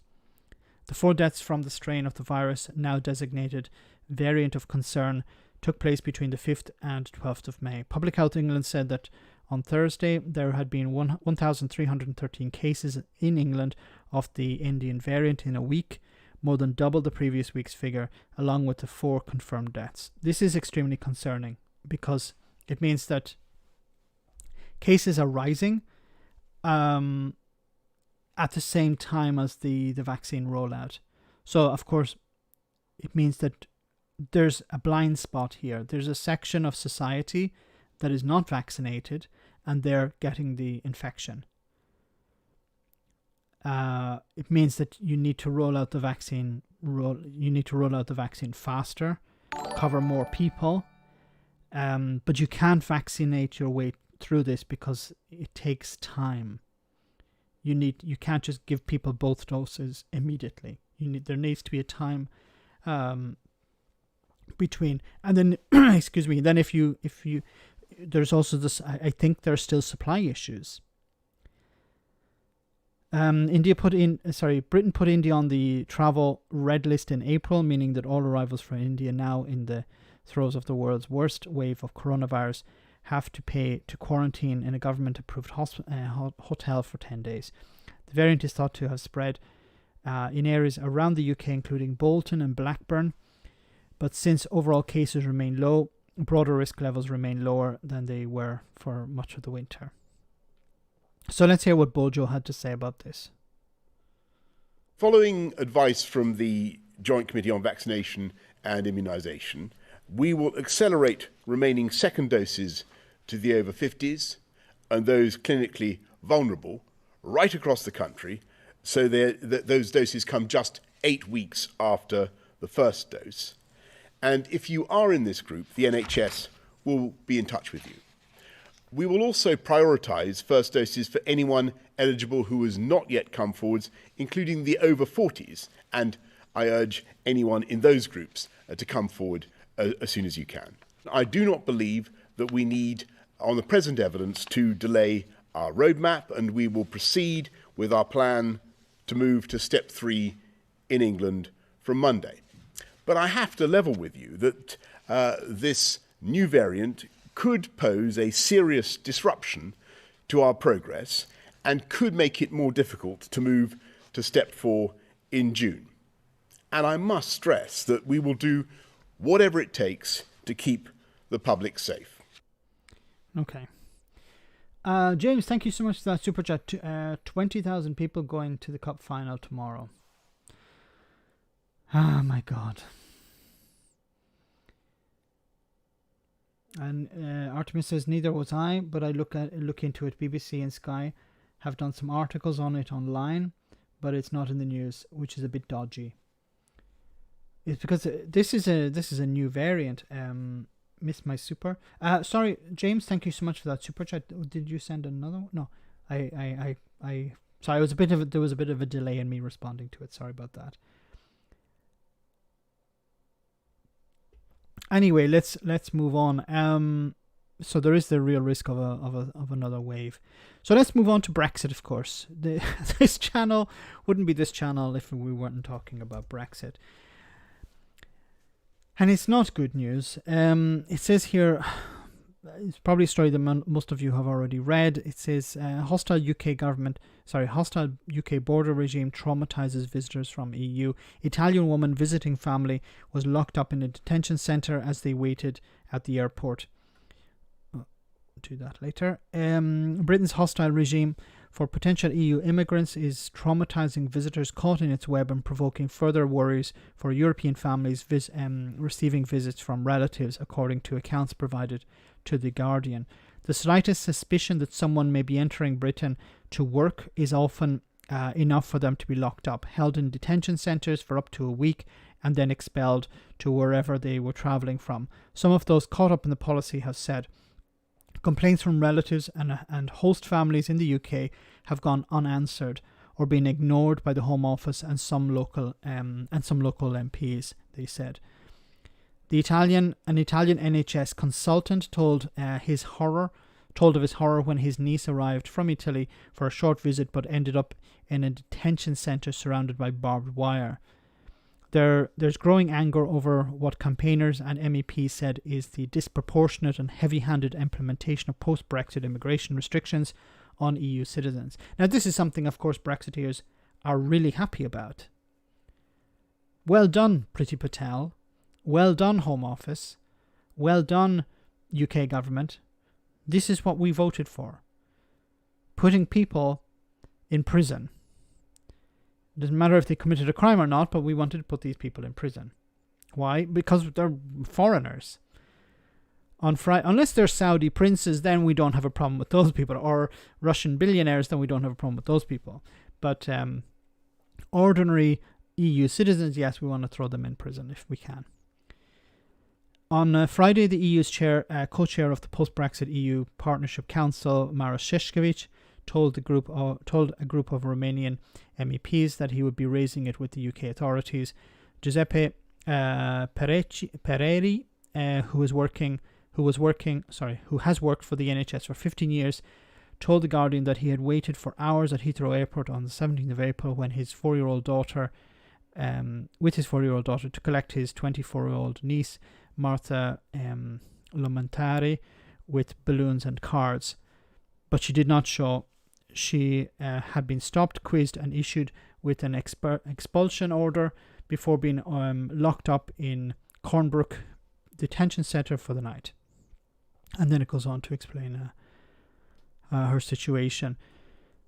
I don't know if this is a mistake. I don't know if this is government officials not knowing their job. I don't know if this is intentional. But it's not helpful. It's not the correct approach. Now, if government officials are not trained, then they need training. If this is part of the toxic environment, then it's not going to encourage people to move to the UK to work. Businesses will need to hire people from abroad. If there's a risk that when you arrive, you're either deported or locked up in a prison cell, then you're going to think twice about moving to the UK. Now, I know some Brexiteers will be happy with this, but I think the vast majority of British people don't want that. And let me be clear, if this is happening to British citizens, it's in the EU, I'll condemn it in the same way. If somebody has not broken any laws, if somebody has not caused any harm, then there's no reason to lock them up like this. People need to be treated with respect. I don't care whether they're going to the UK or coming from the UK. I think it's important that senior political leaders in Europe are putting pressure on the UK government to sort this out. I'm not sure what else they can do. This is within the UK jurisdiction. So there's very little the EU can do. And I hope it's not going to turn into, and I don't think it would be, but I wouldn't want it to turn into a tit for tat where UK citizens are locked up, because it's not their fault, in the same way it's not the fault of the EU citizens travelling to the UK. This has, in a sense, put me off travelling to the UK, because I could arrive at the airport and I could be locked up. They could think that I'm travelling to the UK to work when I'm just travelling on holiday. And then what happens? I get deported or I get stuck in a cell for a week. And I don't think any of these people have access to lawyers, or they don't have access to any representatives. They're not able to contact their families. It's unacceptable. The EU may have to expel British as a retaliation to get Brexiteers to understand. I hope that's not the case, because it's not good to use ordinary citizens as pawns. It makes more sense to sanction Boris Johnson or the Tories, because they're the ones who can actually pull the levers. Worse, you could meet me. No, I'd love to meet you, Monkeytron. We could have a carling together. And we could drink Carling on your balcony. Hello, New Order. You're Irish, Max, so you'd be fine under the common travel area. But if I'm traveling from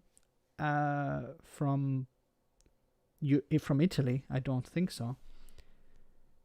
Same, bro. Okay, I want to move on away from Brexit for a moment, and of course,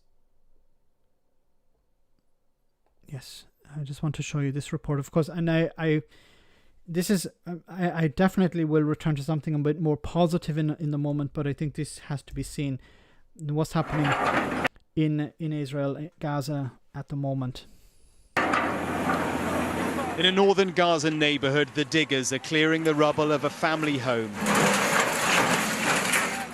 It was where the Al-Tanatis live, and 6 of them are missing. It is difficult work, and all the time they know another airstrike could come. Another airstrike is what's called a double tap, where sometimes the Air Force will attack a building, wait for people to come to rescue those under the rubble, and then they'll strike a second time.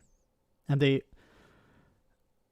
callously call it a double tap, where they will strike twice at the same target. Eventually the victims are found. A mother who was pregnant, her husband and their 3 children all dead.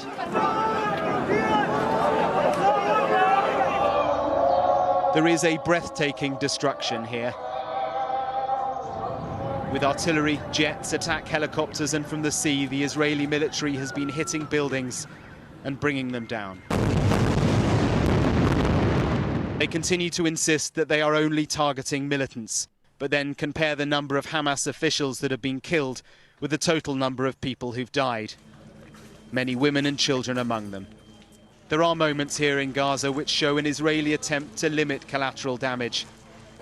This man takes a call from an Israeli intelligence official, and it is an attempt to limit the loss of life. But still, imagine taking a conversation like this.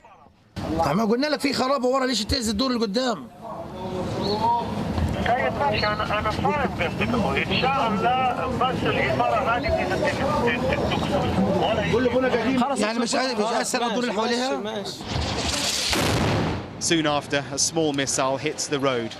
They call this a soft knock, a last warning that there's an airstrike coming. And then it does. On the other side of the Gaza fence, in fields a few miles into Israel, we watched as Israeli artillery fired off round after round. Well, it's 4 days now since Israel began its retaliatory strikes again. Okay, but like if you want to get a guy, if you want to get a command post, why do you use artillery which is placed kilometers away? This is not about defeating people politically. This is punishment. If once again, if you wanted to, kill the Hamas leadership, then you use intelligence. You capture them. You send in a strike team. You use spies. I don't know. You find another way. But this is not. This is about punishing the people. It's not about defeating its leadership. Against Gaza. That's 4 days of near constant bombardment. And yet, despite all this, Hamas has continued with rocket attacks on Israel. In this apartment block, a 5-year-old boy, Ido Avigal, was the victim. And with this propaganda video, Hamas claims they now have a new, longer-range missile, which they fired at Ramon Airport in the south of the country.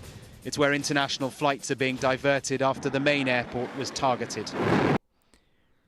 On the other side, we have Hamas. What the hell are Hamas doing? Why are they doing this? Hamas... Look, I'm not defending what Israel is doing. But on the other side, you have Hamas firing rockets at Israel. And what do they expect Israel to do in return? I've said before, Hamas need to meet with the Israelis and try to negotiate with them. try to negotiate with them through, back channels. If the negotiations aren't working, organized protests, I don't know, but this is not helping the situation. This is just making it worse. This is turning, unfortunately, people in Israel who may be on your side, who were on your side, against you. Once again, I'm not defending what Israel is doing. What Israel is doing is completely unacceptable. Using howitzers to attack individuals. Of course, you're not going to kill individuals with artillery. Artillery is used to destroy buildings. It's not used to kill individuals.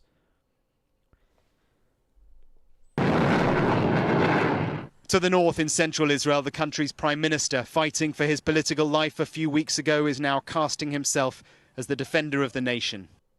The defence activity of Iron Dome batteries is giving us an offensive space, and the IDF has already attacked hundreds of targets. We will soon pass 1,000. We continue striking Hamas while defending our citizens. It will take more time. It will take more time, but with great firmness in offence as well as defence, we will achieve our goal of bringing back calm to the state of Israel. And he does have a huge challenge. Israel is a country more than shaken by the Hamas attacks. Across the nation, racial tension has been stirred. Jewish nationalists and Israeli Arabs in street battles, lynch mobs. And then we see, this is extremely concerning, because before, at least, Israeli Arabs were not brought into this. Now, Israeli Arabs are of course Arabs who are living in Israel, who have lived in Israel, who are Israeli citizens, but they're from Arab backgrounds, they're ethnic Arabs. These people are bearing, the brunt in Israel, because the Israelis, the Jewish Israelis, obviously, are looking at them as enemies within their own country. And unfortunately, I've seen videos on Twitter where, and I shared one recently, where it seemed like ordinary Israelis were saying, yeah, we need to kill these people. Real matter of fact type of interviews. We need to kill these people within our own country. They weren't just talking about Hamas. They weren't talking about Palestinians. They were talking about Israeli Arabs. Arabs who are living in the Jewish state, who have lived there all their lives, born there. We need to kill these people as well. This is extremely concerning. Are attacking each other in cities and towns all over. Hamas's struggle against its occupier is now being fought on the Israeli streets. It has succeeded in helping create a chaos within. Tonight, back on the border with Gaza, the sky lit up once again as the missile defense system shot Hamas rockets out of the sky.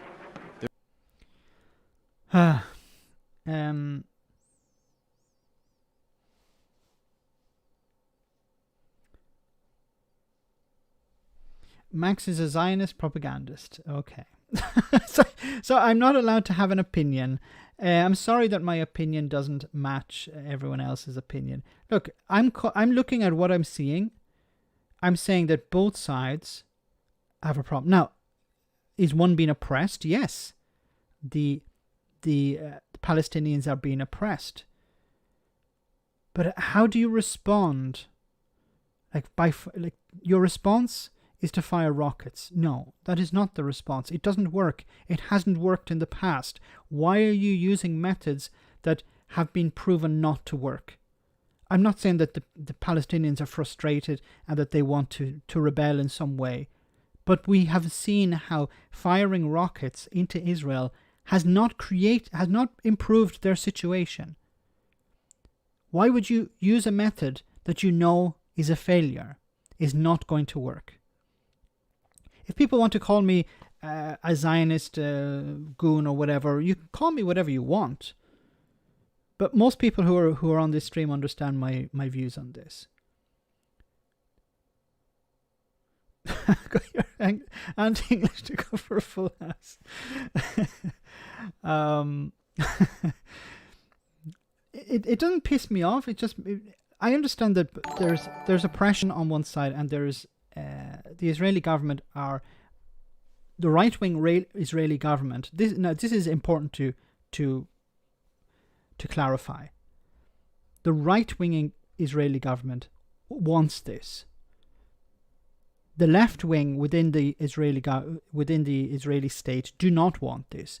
The left wing Israelis want peace. They want to live with their neighbors. They don't want these rockets flying. They don't want to spend millions of dollars buying weapon systems or defense systems. I think the ordinary Israelis would prefer to invest their money in schools, in roads, in infrastructure, in hospitals. They don't want to be spending all this money on military equipment.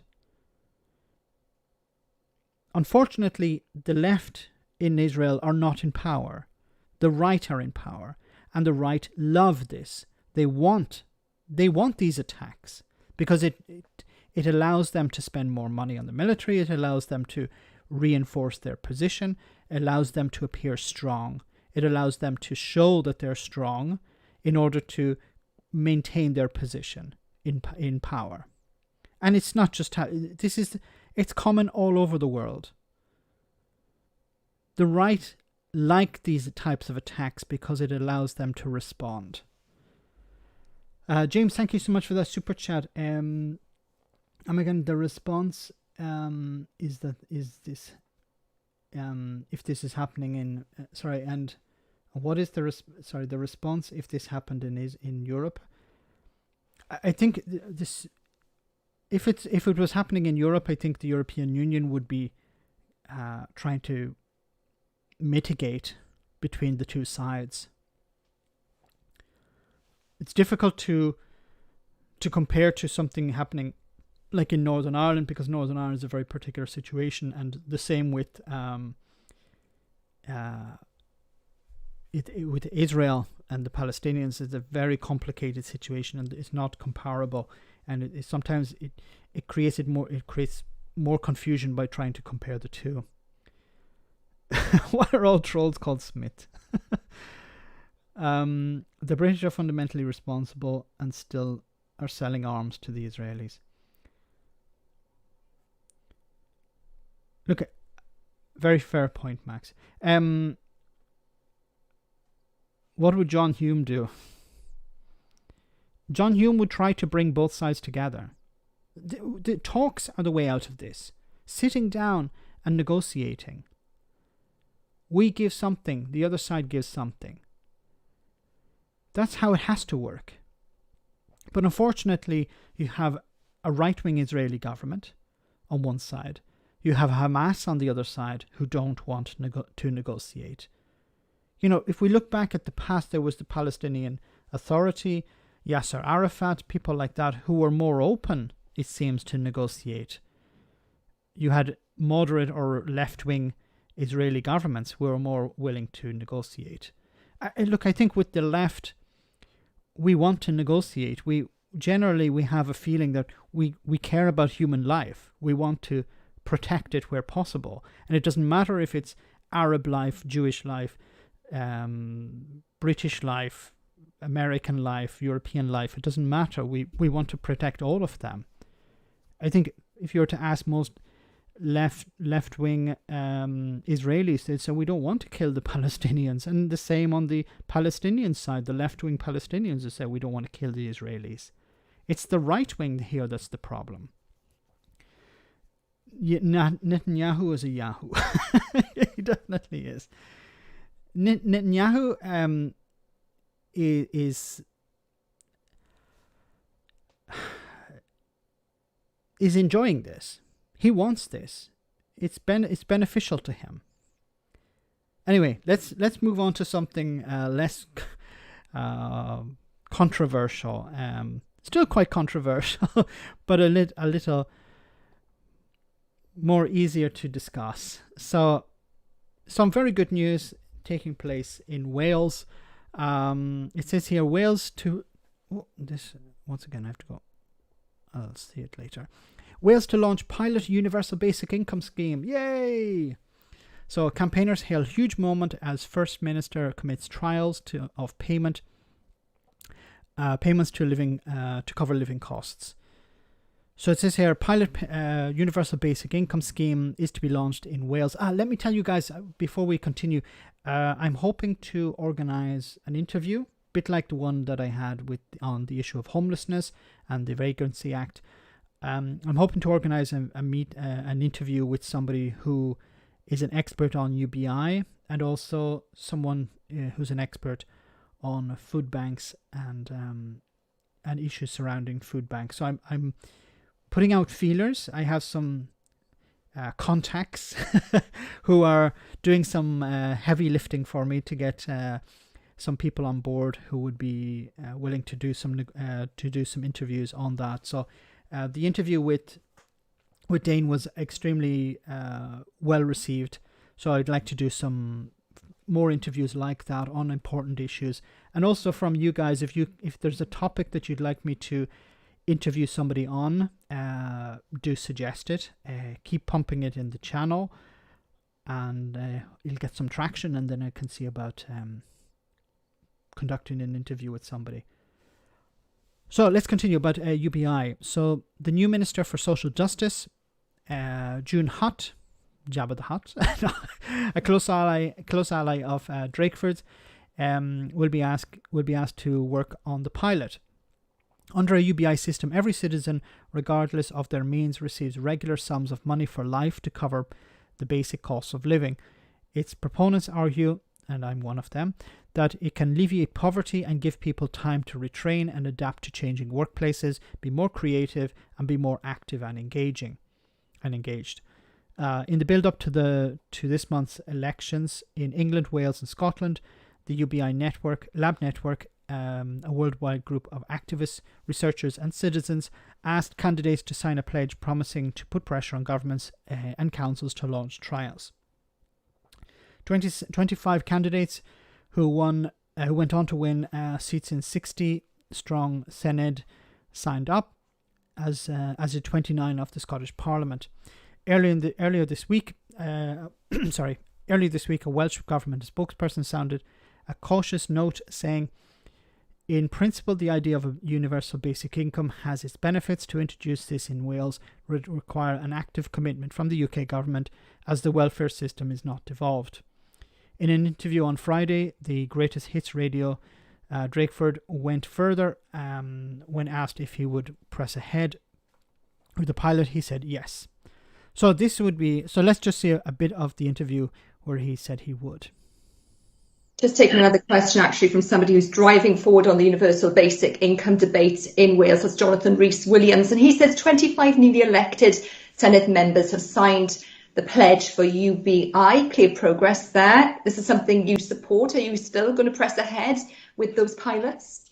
Yes. So you will see when the detailed ministerial responsibilities are published that a basic income pilot is one of the specific responsibilities of our new social justice Minister, Jane Hutt. It'll have to be carefully designed. It will have to draw on the experience of attempted pilots in Scotland. But yes, I have a very long-standing interest in basic income. I hope we will be able to mount an experiment here in Wales that will test whether, the claims that are made for a basic income approach are actually delivered in the lives of people when you're able to have such an experiment. Look forward to working with people like Michael and others who've also got a strong interest. We'll do it on a cross-party basis with other parties in the Senedd. As you say, there are 25 members of the Senedd in different political parties who have expressed an interest in it. I want to do it on that broad basis and design the best possible pilot that we can design for Wales. That's great news. Marcus says UBI supporters are the flat earthers of the economic science. They refuse all logic and research, plug fingers in their ears and shouts, "I can't hear you." But we don't. Also, economics is not a science, but there are many valid arguments in favor of UBI, and in a sense, we need something like this because we're moving closer and closer to more jobs being outsourced to robotics, AI, machines in general. And fewer and fewer jobs are going to be available. Fewer and fewer jobs are going to be secure jobs, which means more and more people are going to have to do gig economy works, working 0-hour contracts or whatever. And this is unacceptable. Wages, productivity has increased, but wages have not increased in line with productivity. So it means that people are becoming better at doing their jobs, but their wages have not increased to respect that, in respect to that. But we can't have a situation, if we don't put in some sort of measure to protect people economically, what we're going to see is a crash, and we're going to see civil unrest. Because if fewer jobs are available, if people have nothing, the old saying goes, there's no man more dangerous than a man who has nothing to lose. If people have nothing, then they're going to come out and protest, they're going to riot. Giving people a basic universal basic income allows them a sense of dignity, protects them. In a sense, what is wrong with welfare? If you give people welfare, in a sense, why do we give people welfare? Because they're struggling at the moment. Well, these are challenges that we're going to have to face going forward. We can't have people struggling. What is the point of that? There are a number of questions to be answered on UBI. There are challenges. Will it work? In some limited tests, it has worked extremely well. There haven't been any countries that have rolled a complete UBI out in the entirety of the country, but in a sense, it's a step before a fully socialist state, where we provide free housing, free food, free transportation, many of these things. UBI stops the humiliation of people in need. Yes, agree 100%, Conservator, I agree. And thanks for that super chat. Welfare, yes. How many people, just think about it for a moment, how many people are doing jobs that they don't like in order just to have money to survive, just to be able to live? I think we could even put it at 90% of people are doing and I'm not asking people to look at their own position, but do you like doing the job you do? Some people do. Many people do not. Many people stay in situations. For example, I stay in the town. I don't like this town. It's a dangerous town, but this is where my job is. I have to stay here because if I quit my job, I may not find another one, and I have to stay in this position. Many people maybe are stuck in abusive relationships because they don't have the financial freedom to break away. A UBI would allow people to do that. And I think there's a philosophical question here. The human brain is the most complex machine we know of. And we're wasting it by getting people to do jobs, mundane work. It's a waste of the human brain. Imagine if we could free these people up to create new things. They could be artistic things, could be music, could be other forms of art. They could be working on new technologies, on new scientific breakthroughs.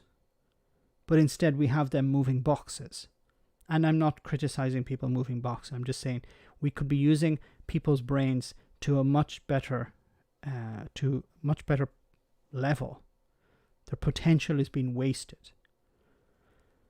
Max, be careful, as it's a dangerous town where you are, please. No, it's not a dangerous town where I am. No, it's very, very... This town where I live is so dangerous, we don't even have a police station. If you have a problem, you have to call the police. Not because there are no resources, it's just because there's... I've never actually heard of a crime taking place in this town. Maybe somebody not going through a red light. That'd be the tops. Jack, thank you so much for that beer money. Very kind of you. Anyway, I'm getting a bit sidetracked, as always, when it comes to UBI. So Drakeford said, we've heard what he said. This is Jane Hutt. So she said, I'm honoured to be appointed to the Welsh Government as Minister of Social Justice. We have a lot to do to respond to the trust put in us. We will meet with the needs of our constituents. We will put Mark Drakeford in moving Wales out of the pandemic into a fair and sustainable way. Beth Winter, the Labour MP for Croyan Valley in South Wales, said, "This is an incredibly exciting time for UBI in Wales. My local authority, Ranod Clyan Taff, is one of a number of councils who have expressed a desire to host a UBI pilot. This huge level of interest in UBI in Wales only serves to illustrate how people feel let down by the existing welfare system. It's time for big changes and big ideas, and a well-designed pilot is a crucial next step towards a fairer future." The current system, for example, universal credit, is means tested. So when it's means tested, it means that you have to spend money making sure some people don't get support. That's what means testing basically is. You're spending money to stop certain people getting money. Under a universal basic income, you eliminate that because you give everyone the same amount of money. So you eliminate a cost. With welfare, there's a certain stigma attached. A social stigma of, you're a scrounger. You're living off the dole. You're lazy. You're feckless, work-shy layabout. With a UBI, that's eliminated because everyone's receiving it. And sometimes with welfare programs, not so much in the UK, but for example in the USA, where you're given food stamps, in many cases you are given food stamps to spend on things that are controlled by the state, in the sense that you're not allowed to spend them as you want. A UBI would not come with any strings attached. Here's your £1,000 a month. You can spend it on whatever you like. Will some people spend it on drink and drugs? Yes, of course they will. In the same way that some people spend their welfare money on drink and drugs. But the vast majority of people would use that money maybe to start a business. They would use it to pay off debts that they have, which would allow them to live a better life.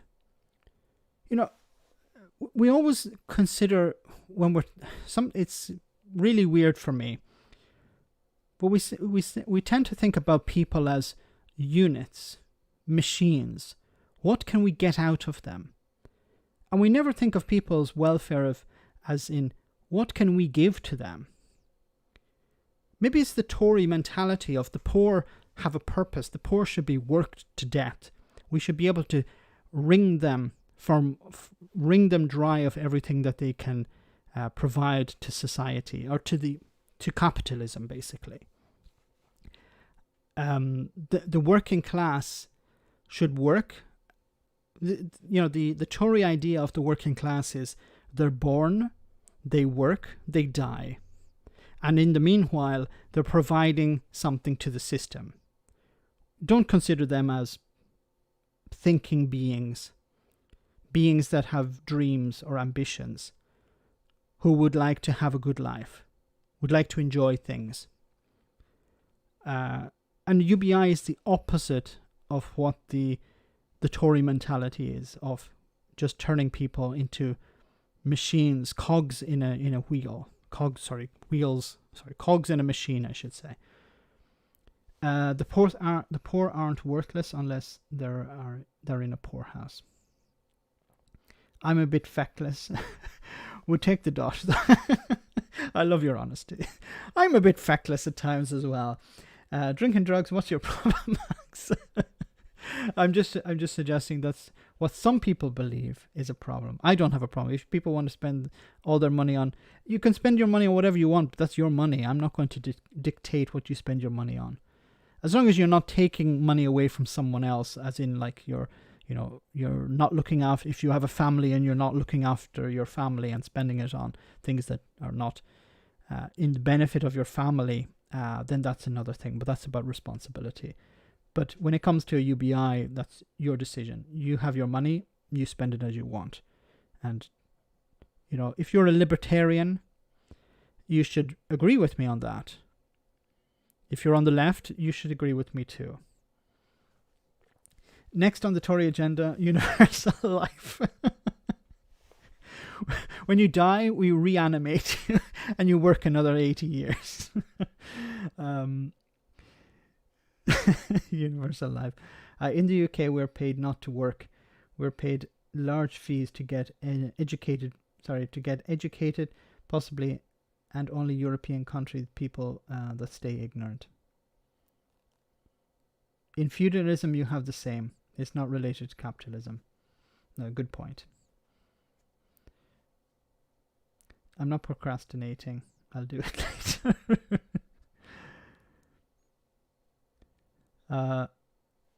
I'm so not a libertarian. Drinking drugs. People always say things like money makes the world go round, but it does not.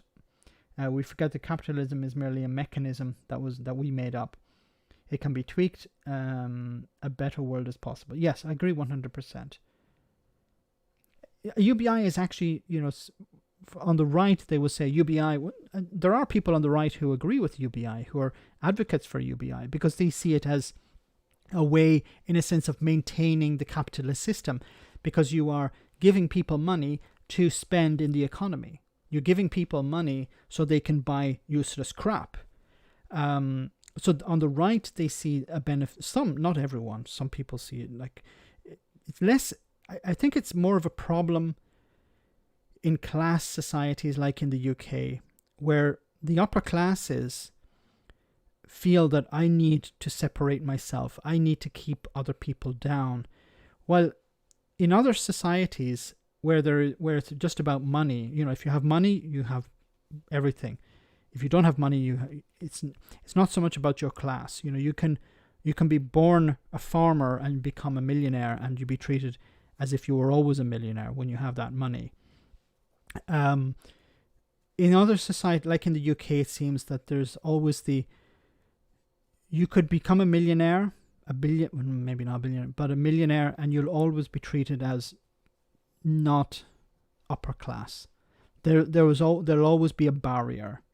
There isn't social mobility in that sense. There's economic mobility, but there isn't this class mobility. You're the best, Max. So open to new thoughts. Thank you very much for that tip. I just pour out my mind. It's a bit of, how can you call it? Stream of consciousness from time to time. People are kept under the boot of capitalism on their necks. Yes. Hooray for useless crap. Look, I buy useless crap from time to time. You wouldn't want to see my house, okay? I'm a Star Wars fan as well, so I definitely buy a lot of useless crap. Yeah, I'd like that helmet, and then I never wear it. Also because of COVID, I can't do anything like that. So guys, we're almost at the end of the stream. I want to say a huge thank you to everyone who's come on tonight. It's been a fantastic stream tonight. We're at almost 400 viewers. That's amazing. Remember to smash the like button. So going forward, or somebody criticized me for saying going forward. So in the future, I'd like to do some more interviews with people on very important topics. So we did the very important topic of homelessness the other day. I'd like to also talk about food banks. I'd like to talk about UBI as well, and other issues. If there's something that you'd like me to cover, you can find me on Twitter, follow me on Twitter, and send me messages. I'll definitely try and respond to them. And if there's somebody that you believe would be good to interview, let me know, and I can try and organize something, because I think there are so many messages that are not being heard. Many people's experiences are not being shared. And I'd like to try and do whatever I can, because there is, the channel is growing. We're at almost 62,000. And I think if I have a bit of a platform, I should use it to do good. So, thanks once again for coming on the stream tonight. Before we go, we have our one for the road. So just bear with me a moment. I want to say thanks to everyone who sent a super chat. Of course, everyone who sent, who came on tonight, smash the like button. And also a massive thank you to the moderators who always do a fantastic job. So let's have our one for the road before we go. Absolutely lovely bits in the Queen's speech this week. Yes to photo ID to vote. Those who don't have passports for holidays in Dubai don't deserve democracy. No vaccine passports though, please. It's a human right to infect the Emiratis. And the academic freedom bill. Yes! Huge win for free speech. What quicker way to restore free speech than by suing student unions for not suppressing noisy protests? Woke people protesting may look like free speech, but it feels seriously annoying. Therefore, it's so exciting to hear the government are pressing ahead with the police crime and annoyance bill. Let me be clear, I believe in the right to protest. In fact, I myself took to the streets a few years ago when our Labour Council threatened to build some council houses at the bottom of our street. Thanks to our efforts, justice prevailed and we now have a lovely spa there instead. Protest should not be disruptive, it should be symbolic and pleasantly ineffectual. Like a heavy sigh or when someone makes a scene at a dinner party. That is the British way. Labour, if you oppose the police bill, it's because you want rapists violating Winston Churchill statues. Well done, Boris and the Queen, for prioritising these two bills instead of social care, which no one cares about because disabled people and old people's free speech is just bleak. Free speech in universities is our most pressing issue. In the last year, students have endangered free speech by leaving speakers in the waiting to be admitted bit in Zoom chats. This cannot continue. It comes down to this. Would you want Holocaust deniers and anti-Semites expressing their views secretly on the web?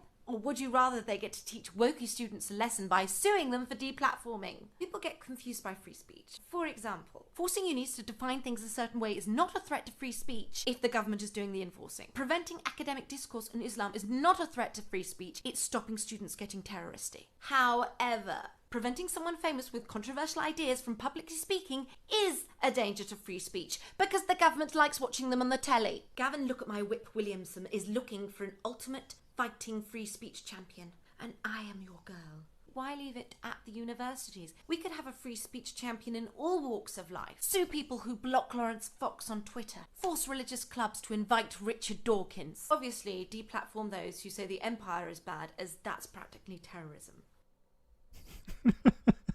I have a feeling this lady is somewhat similar to someone who came onto my channel on the 1st of April. Okay, guys, I want to say a massive thank you once again to everyone who came on. Smash the like button. Thank you once again to everyone who sent a super chat. Greatly appreciated. You can support the channel by becoming a Patreon, and we have our post-stream chat every Friday and every Tuesday night. And, of course, a big thank you to the moderators for keeping the trolls at bay. There were a few trolls tonight, I know, probably because of the one particular topic that was brought up.